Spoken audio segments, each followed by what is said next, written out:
എനിക്ക് രണ്ടാടുണ്ട്. അതിലൊന്നേ ഞാൻ തനിക്ക് വരുന്നു. അതാണ് സോഷ്യലിസം. എന്റെ രണ്ടാടിനെയും ഗവൺമെന്റ് ഏറ്റെടുത്തുകൊണ്ട് എനിക്ക് 2 കുടം പാല് വീതം ദിവസം തരണം. അതാണ് കമ്മ്യൂണിസം. എന്റെ ഒരാടിനെ തനിക്ക് തന്നിട്ട് തന്റെ മുട്ടനാടിനെ ഞാൻ വാങ്ങണം. അതാ ക്യാപിറ്റലിസം. ഇരു ചെവി അറിയാതെ ഞാൻ തന്റെ മുട്ടനാടിനെ ഓട്ടിക്കും.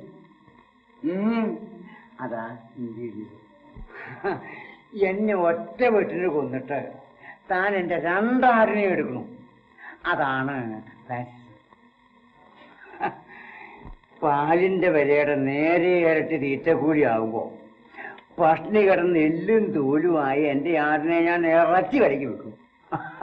ഇത് വാങ്ങിക്കുന്ന ഹോട്ടലുകാരന് ചിക്കൻ ചോപ്സ് എന്ന് പറഞ്ഞ് 80% മാട്ടിറച്ചി കൂടെ ചേർത്ത് നാട്ടുകാർക്ക് വെക്കും.